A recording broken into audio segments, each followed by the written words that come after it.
दिगंबरा दिगंबरा श्रीपाद वल्लभ दिगंबरा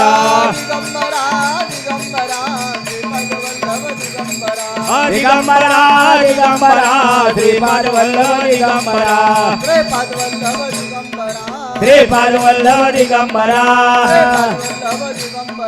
दिगंबरा दिगंबरा श्रीपाद वल्लभ दिगंबरा दिगंबरा दिगंबरा श्रीपाद वल्लभ दिगंबरा श्रीपाद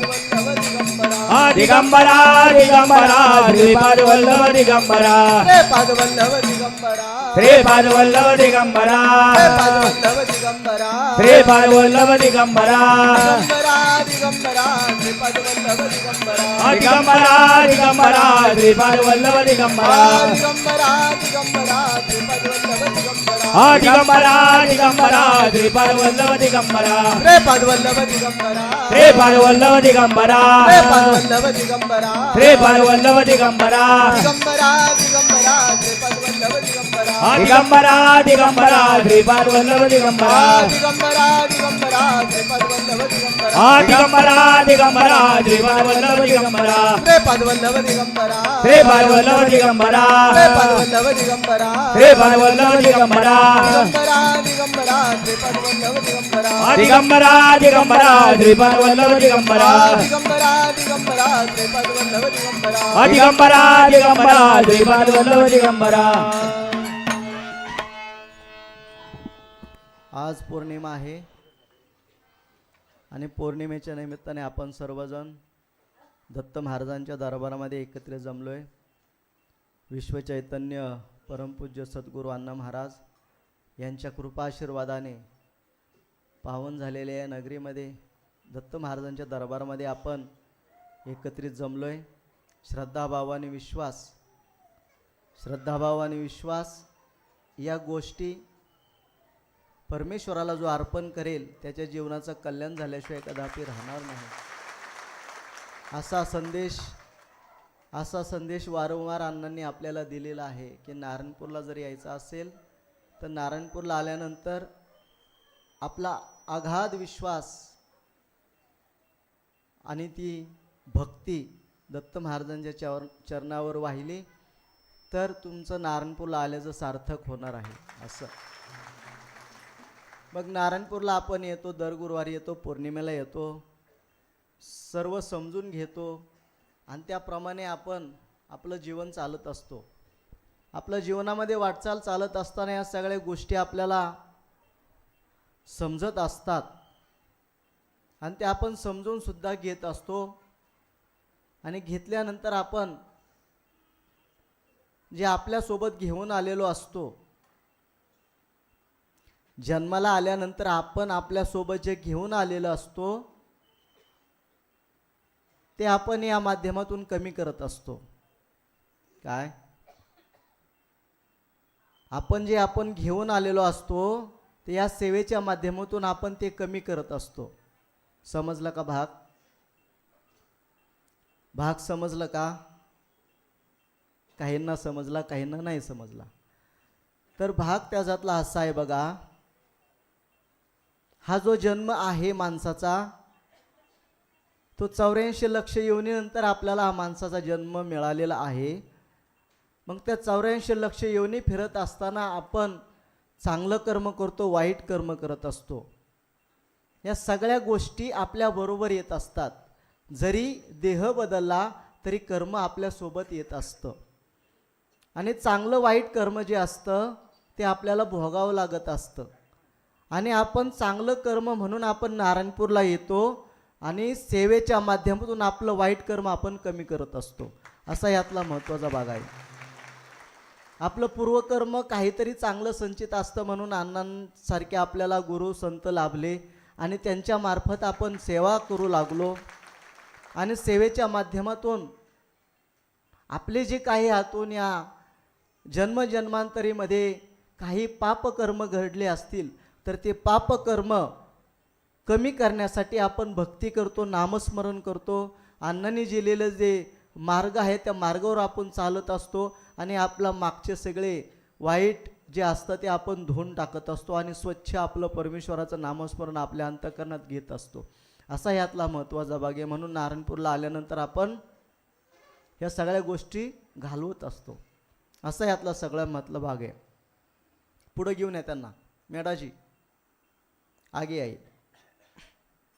तर ह्या सगळ्या गोष्टी आपण समजून घ्यायच्यात की आपण नारायणपूरला आल्यानंतर आपण सेवेच्या माध्यमातूनच या सगळ्या गोष्टी समजून घ्यायच्या आणि आपण जे काही कर्म करत असतो त्या कर्मातून सुद्धा आपल्याला सुटका जर पाहिजे असेल तर माणसाच्या जन्मातूनच आपल्याला वाईट कर्मातून सुटका मिळून आपण चांगल्या मार्गाने दत्त महाराजांच्या चरणावर, अण्णांच्या चरणावर पोचल्याशिवाय राहणार नाही आणि आपल्या जीवनाचा उद्धार पण झाल्याशिवाय कदापि राहणार नाही. असा यातला महत्त्वाचा आहे. पण नेमकं होतं काय? नेमकं नारायणपूरला आल्यानंतर सर्वांना वाटतं की आम्हाला भरभरून पैसा मिळावा. काय नारायणपूरला जातोय म्हणल्यावर आम्हाला भरभरून पैसा मिळावा, बंगला मिळावा, गाडी मिळावं, सोनं मिळावं, ह्या सगळ्या अपेक्षेने आपण नारायणपूरला येत असतो. सर्वजण येतात असं नाही, क्वचित येत असेल एखादा माणूस, नाही तर सगळे सेवेसाठीच येतात. बरोबर आहे का? क्वचित एखादा माणूस मागत असेल गाडी बंगला, बाकीचे नाही कोण मागत ना. तसं अण्णांनी तुम्हाला घडवलेलं आहे, त्यामुळे तुम्ही चुकीचं काय मागणार नाही दत्त महाराजांना. हा विश्वास आहे आमचा. हा विश्वास कायम ठेवण्यासाठी आपल्याला अण्णांनी दिलेल्या मार्गावर चाललं पाहिजे की आपण नीतिमत्तेने सगळ्या गोष्टी मिळवल्या पाहिजेत. नीतिमत्तेने आपण प्रपंच व्यवस्थितपणे चालवलं पाहिजे. प्रत्येकाचा प्रपंच आहे आणि तो प्रपंच चालवण्यासाठी पैशाची आवश्यकता असते. मग पैशाची आवश्यकता असल्यानंतर आपण तो जर अनितीने कमवला तर अनितीने कमवलेला पैसासुद्धा त्याच्या कुटुंबामध्ये अनितीच घडवत असतो. त्यांच्या मुलावर वाईट संस्कार होत असतात. या सगळ्या गोष्टी त्याच्या मागे दुःख लागतं, त्याच्या मागे रोग लागतात, त्याच्या मागे यातना लागतात. ह्या सगळ्या गोष्टी होतात त्या अनितीने कमवलेल्या पैशामुळे. त्यामागे समाधान नाही. कितीही पैसा असला तरी त्याच्या हातातून जर योग्य कर्म होत नसेल, दानधर्म होत नसेल, ह्या सगळ्या जर गोष्टी होत नसतील, आडलेल्या जर आपण मदत करू नसेल तर मग एवढ्या पैशाचा उपयोग नाही. जर आपण हा पैसा योग्य कारणासाठी जर खर्च केला नाही तर कितीही पैसा असला तरी त्या पैशाचा काही सुद्धा उपयोग होत नाही. त्यासाठी एक उदाहरण द्यायचं झालं तर एक असं उदाहरण आहे. पूर्वीच्या काळामध्ये एक गावामध्ये सुखी समृद्धी गाव होतं. गावामध्ये सगळे नांदत होते व्यवस्थितपणाने, सगळं रोजच्या रोज व्यवहार चालायचा. आणि त्या गावामध्ये एक पाटील होते आणि ते पाटील खूप पैसेवाले होते, पण स्वभावाने अतिशय कंजूस. काय? स्वभावाने अतिशय कंजूस. इतका पैसा की तो त्याला ठेवायला जागा नाही, इतका पैसा, पण 1 रुपया सुद्धा कोणाला द्यायचा नाही. अशा अवस्थेमध्ये सर्वजण जे कोणी मदत मागायला यायचे त्यांना ते काही ना काही कारण सांगून त्यांना पाठवून द्यायचे. सर्व लोक त्यांना त्या मार्गाने सगळे नावं ठेवायचे. पण अशा अवस्थेमध्ये आषाढ महिन्यामध्ये पंढरपूरची वारी चालू झाली आणि त्या वारीला त्यांच्या गावातले सुद्धा लोक निघाले आणि पाटलांना सांगितलं की पाटील चला तुम्ही सुद्धा पण वारीला. तर पाटील आपले निघाले वारीला. मजल दर मजल करत सगळ्या गोष्टी आनंदाने भजन कीर्तन करत सर्व लोक आनंदाने परमेश्वराचं पांडुरंगाचं नामस्मरण घेत वारी करत दर मजल प्रत्येक गावोलणं करून पंढरपूरला पोचले. पंढरपूरला पोचल्यानंतर वाळवंटामध्ये गेले आणि स्नान करण्यासाठी ते गेले आणि भगवंताने त्यांची परीक्षा घ्यायची ठरवली. काय? पांडुरंगाने त्यांची परीक्षा घ्यायची ठरवली म्हणून त्यांनी वासुदेवाचं रूप घेतलं. काय केलं? वासुदेवाचं रूप घेतलं आणि वासुदेव वाळवंटामध्ये असतात, तुम्हाला सर्वांना माहिती आहे. तर वासुदेवाने रूप घेतल्यानंतर पाटलांना नेमकं त्यांनी समोर आले आणि पाटलांना काय केलं? 1 रुपया मागितला. 1 रुपया मागितल्याबरोबर पाटील कंजूसच, तो म्हणला आता तर माझ्याजवळ काही नाही, आम्ही ज्या ठिकाणी राहिलो त्या ठिकाणी या, तुम्हाला मी 1 रुपया देतो. असं म्हटल्याबरोबर वासुदेव म्हणतो ठीक आहे, काय हरकत नाही. आता पाटलांना ती वेळ मारून न्यायची होती. त्याला काय माहिती की परमेश्वरी स्वतः ते तुमच्या घरी ते तर येईल. अशा हिशोबाने पाटलांनी काय ओळखलं नाही आणि पाटलांनी सांगितलं की बाबा वेळ मारून न्यावी, कसं तरी त्याच्यापासून सुटकारा मिळवण्यासाठी ते सांगतात की बाबा खोलीवर ये, त्या आश्रमामध्ये ये, त्या ठिकाणी तुला 1 रुपया देतो. अशा पद्धतीने पाटील सगळ्या गोष्टी दर्शन वगैरे करून तो खोलीवर जातो आणि दुसऱ्या दिवशी हा वासुदेव नेमका त्यांना भेटायला जातो आणि पाटलांना दार वाजवतो, दार उघडतो की नेमका वासुदेव समोर म्हटल्यानंतर पाटलाला आता प्रश्न पडला की आता काय करायचं. पाटील म्हणतात की तुम्ही 1 रुपया काय मागता, तुम्ही आमच्या गावाकडे या, तुम्हाला मी 1 रुपयापेक्षा जास्त रुपये देईल. असं म्हटल्यानंतर वासुदेव म्हणतो ठीक आहे, काय हरकत नाही. तर हे पाटील यात्रा करून, पंढरपूरची यात्रा करून आपल्या गावी निघून जातात आणि पांडुरंग त्याच ठिकाणी राहतात. परंतु 8 दिवसाने नेमके वासुदेवाच्या रूपात पांडुरंग त्यांच्या दारामध्ये जातात आणि हे नेमकं पाटील बघतो. पाटील पाहिल्यानंतर पाटलाला आता काय करावं प्रश्न पडतो, म्हणून ते पाटील काय करतो, मरायचं सोंग घेतो आणि त्याच्या बायकोच्या मांडीवर डोकं ठेवून तो झोपतो आणि मेल्याचं नाटक करतो. तर वासुदेवाने ओळखून घेतलं की पाटलाने आता पैसे द्यायचं टाळतोय म्हणून मरायचं रूप घेतलं. मरायचं रूप घेतल्यानंतर त्याचं वासुदेव म्हणतो की त्यांच्या बायकोला म्हणतो तुम्ही तरी 1 रुपया द्या. तर त्याची बायको म्हणते कशाचा 1 रुपया, माझा नवरा मेलाय, मला दुःख आणि तुम्ही 1 रुपया काय मागताय. अशा अवस्थेमध्ये ही सगळी घटना चालू होती. लोकांना समजलं की पाटील गेले. मग पाटलांना घालवायची तयारीला सगळेजण लागले. काय पाटील गेले म्हणल्यावर पुढच्या तयारीला सर्वजण लागले. मग आंघोळ घालू लागले, मग त्यांना न्यायची तयारी करू लागले. सगळे फुलं बिलं सगळी आणली, ते सजवलं, त्याच्यावर झोपवलं आणि त्यांना स्मशानभूमीपर्यंत नेलं. सरपण रचलं, सरपणावर झोपवलं, तरीसुद्धा पाटील हलायला तयार नाही.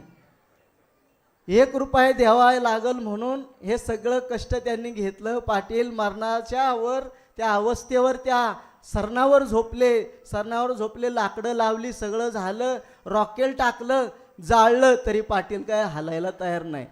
वासुदेव गंमत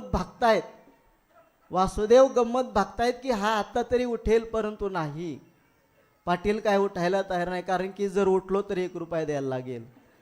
अशा अवस्थेमध्ये ती अवस्था झाली. रॉकेल टाकलं, पेटवलं, त्याला चटके बसू लागले आणि चटके बसायला लागल्यानंतर परमेश्वराला दया आल्यानंतर परमेश्वर म्हणतो की पाटला 1 रुपया तुझा सुटला. तसं म्हणल्याबरोबर पाटील म्हणतो की हा पठ्ठ्या उठला. अशा अवस्थेमध्ये तो लगेच जाळण्याच्या सरणाच्या बाहेर येऊन उभा राहतो. म्हणजे माणसाची कशी अवस्था आहे बघा. ह्यातून काय शिकायचं आपल्याला, उदाहरणातून सिद्धांत काय घ्यायचा आहे की माणूस पैशाला इतका लोभी आहे. पाटलाचं एक उदाहरण झालं. तसं कोण पाटील असेल तर त्यांनी मनाला लावून घेऊ नये. एक उदाहरण आहे. त्या उदाहरणाच्या माध्यमातून असे अनेक पाटील आहेत.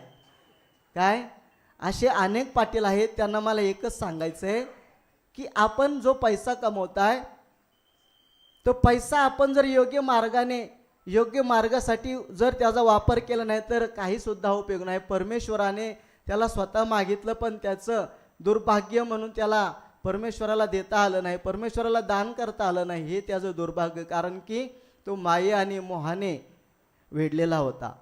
माया आणि मोहाने प्रत्येकजण जो गुरफटलेला आहे, व्यापलेला आहे, त्यातून सोडवण्यासाठी परमेश्वर आपल्यापर्यंत पोहोचत असतो आणि आपण समजून न घेतल्यामुळं आपली अशी अवस्था होत असते.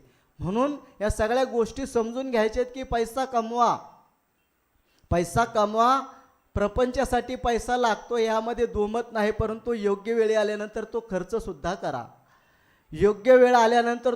सुद्धा करा. म्हणजे परमेश्वर तुम्हाला अजून दिल्याशिवाय कदापि राहणार नाही, असा यातला महत्त्वाचा आहे. म्हणून योग्य ठिकाणी दान धर्म करा, गरजू असेल त्यांना मदत करा, सहकार्य करा आणि ह्या सगळ्या गोष्टीच्या माध्यमातून आपल्याला शिकायचं की हा परमेश्वराने जो देह दिलेला आहे फक्त कमवण्यासाठी नाही, तर या माध्यमातून आपल्या जीवनाचा उद्धार करून घ्यायचा आहे. नुसता पैसा कमवून काहीसुद्धा उपयोग होणार नाही. एक दिवस सर्वांना जायचं आहे, पैसा सोबत येणार नाही, पण चांगलं कर्म, चांगले नीतिमत्तेने कमवलेलं धन हेच आपल्यासोबत येणार आहे, बाकीचं काहीसुद्धा येणार नाही. म्हणून या सगळ्या गोष्टी आपण समजून घेतल्या पाहिजेत की अण्णांनी आपल्याला हेच शिकवलं आहे. अण्णांनी आपल्याला या सगळ्या गोष्टीपासून आपल्याला लांब ठेवलेलं आहे आणि भक्ती मार्गाच्या मार्गाने आपल्याला चालायला शिकवलेलं आहे. आणि तोच भक्तीचा मार्ग आपण घेऊन शेवटच्या क्षणापर्यंत जर आपण त्या परमेश्वराचं नामस्मरण केलं तर आपल्या जीवनाचा उद्धार झाल्याशिवाय कदापि राहणार नाही. असा यातला महत्त्वाचा भाग आहे. म्हणून या सगळ्या गोष्टी समजून घ्या, जाणून घ्या आणि आपल्या जीवनाची वाटचाल करा, म्हणजे तुमच्या जीवनाचं कल्याण झाल्याशिवाय कदापि राहणार नाही. या सगळ्या गोष्टी समजून घ्या आणि आपल्यामध्ये बदल करा. गुरुदेव दत्त. आता भजन करूयात.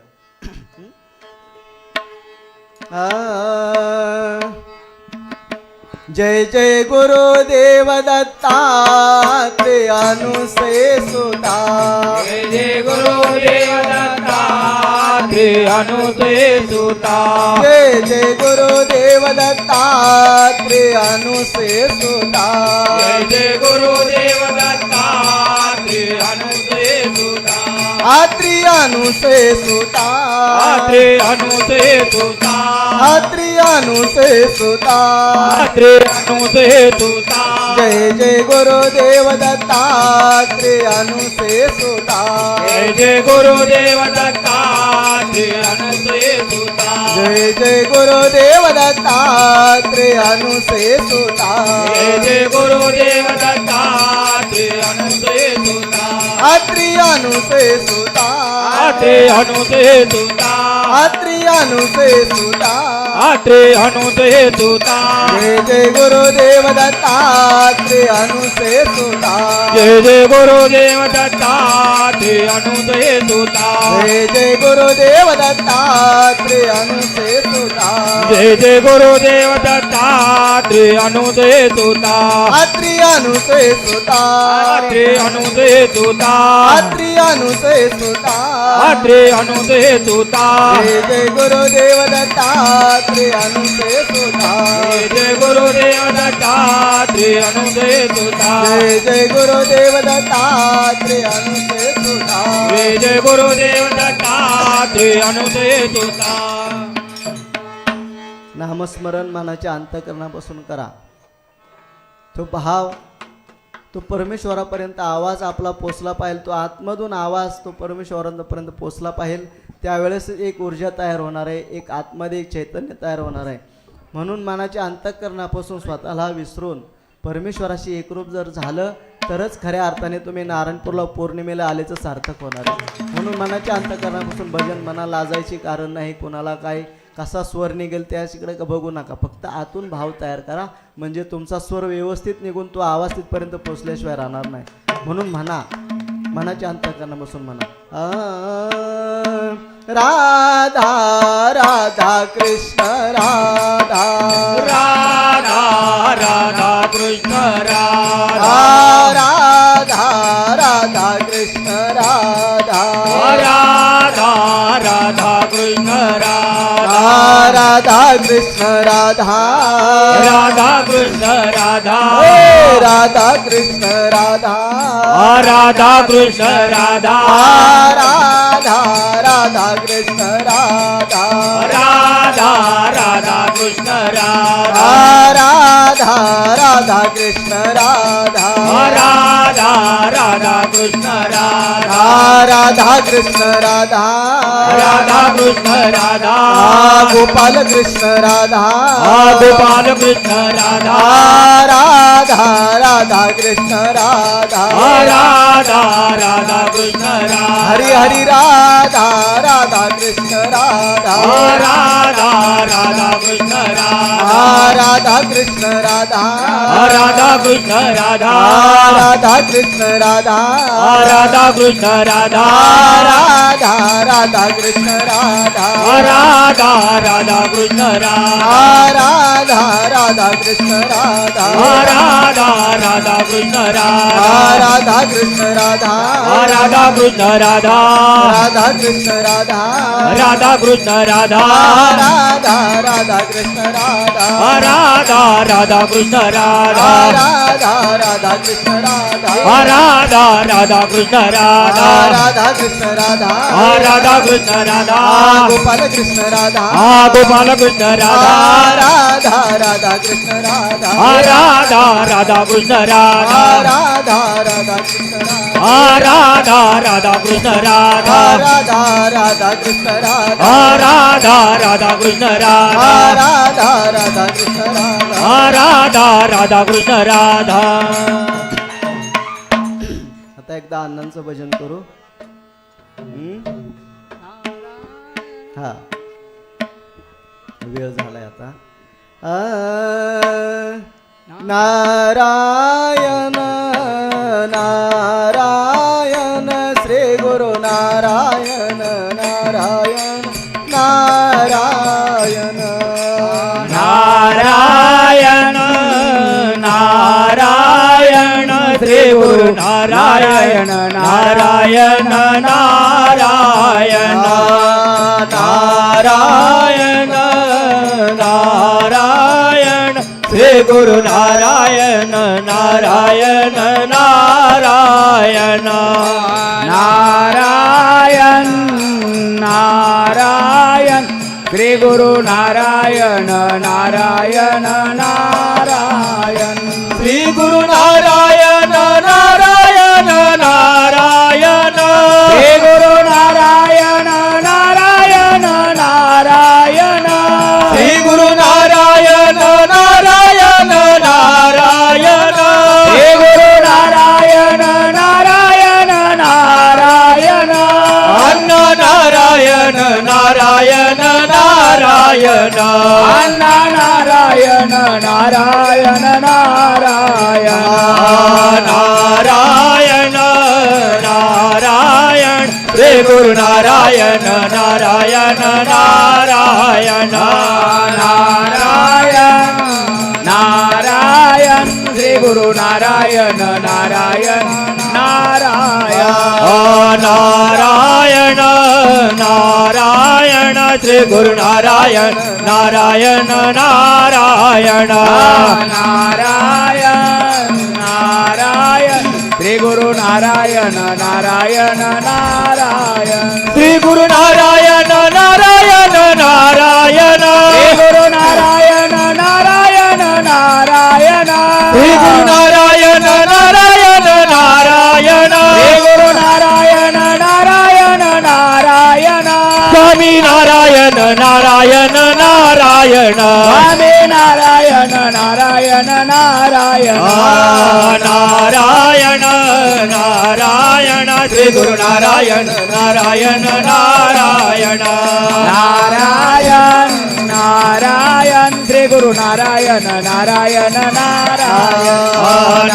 नारायण नारायण श्री गुरु नारायण नारायण नारायण नारायण नारायण श्री गुरु नारायण नारायण नारायण श्री गुरु नारायण नारायण नारायण श्री गुरु नारायण नारायण नारायण श्री गुरु नारायण नारायण नारायण श्री गुरु नारायण नारायण नारायण नारायण नारायण नारायण अण्णा नारायण नारायण नारायण नारायण नारायण श्री गुरु नारायण नारायण नारायण नारायण नारायण श्री गुरु नारायण नारायण नारायण नारायण नारायण श्री गुरु नारायण नारायण नारायण नारायण नारायण श्री गुरु नारायण नारायण नारायण श्री गुरु नारायण नारायण नारायण श्री गुरु नारायण नारायण नारायण विश्व चैतन्य सद्गुरु नारायण महाराज की जय. चैतन्य सद्गुरु नारायण महाराज की जय, श्री टेंबे स्वामी महाराज की जय. सर्वांनी एकदा हात वर करायचे. दत्त महाराजांचं अण्णांचं दर्शन घ्यायचंय. गुरुदेव दत्त, गुरुदेव दत्त, गुरुदेव दत्त. छान. सर्वांना मनापासून दत्त महाराजांच्या वतीने अण्णांच्या वतीने मनपूर्वक आशीर्वाद. सर्वांनी सुखी राहा, समाधानी राहा, आनंदी राहा. म्हणजे सर्वांच्यावर दत्त महाराजांनी अण्णांची कृपा झाल्याशिवाय कदापि राहणार नाही. आता बाकीचा भाग नाना सांगतील.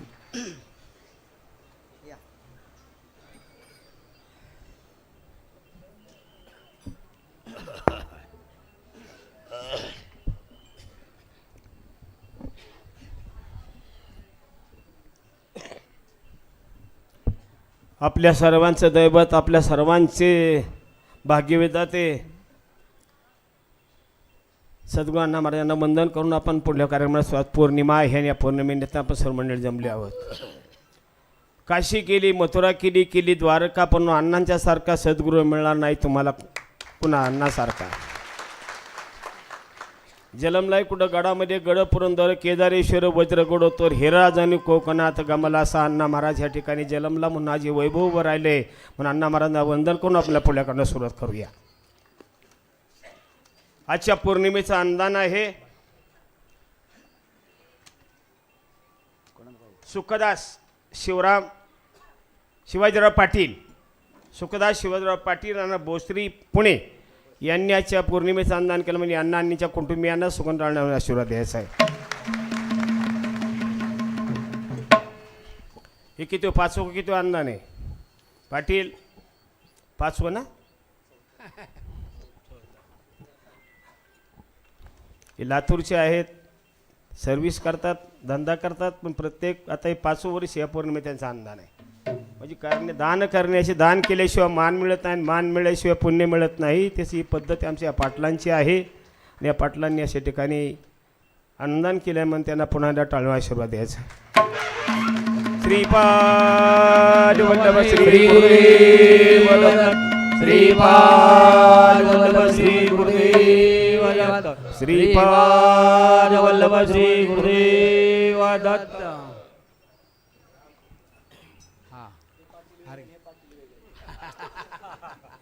त्याची पाठी येतं त्यांना सुरू दिलं मी आणलं नारळ. श्रीपाद श्री गुरुदेव दत्त, श्रीपाद वल्लभ श्री गुरुदेव दत्त, श्रीपाद वल्लभ श्री गुरुदेव दत्त. हे पाटील बरोबर आहे, ते चिकूट पाटील नाही. तुमच्या मनाप्रमाणे तुम्ही लक्षात आलं माझ्या. हे दानशूर पाटील आहेत. सगळे पाटील सारखे नसतात.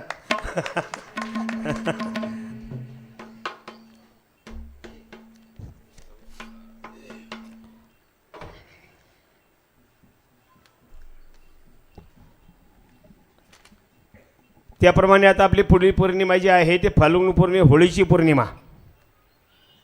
तिची तारीख आहे 13/3/2025 वार गुरुवार. या दिवशी पौर्णिमा आहे. त्या पौर्णिमेचा असा प्रश्न आहे, गुरुवारी सकाळी 10:31 पौर्णिमा लागते गुरुवारी. ती शुक्रवारी 12:23 आहे. तर आपल्याला कार्यक्रमाला पूजेला 10च्या पुढे संपूर्ण पौर्णिमा सापडती, संध्याकाळी पौर्णिमा सापडती. म्हणून आपण गुरुवारी पौर्णिमा दिली. मान्य आहे का सर्वांना? आजची पौर्णिमा रात्री 6:30 वाजता लागली. आज संध्याकाळी 3:30 वाजेपर्यंत आहे. म्हणून आज पौर्णिमा धरली. कालच्या आता मग अशी कोणतरी म्हणले होते कालची पौर्णिमा झाली. कालची पण काल पौर्णिमा 6:30 वाजता रात्री लागली आणि आज संध्याकाळी 7:30ला संपणार आहे. म्हणून आज आपली फुल पौर्णिमा कार्यक्रम धरलेला आहे.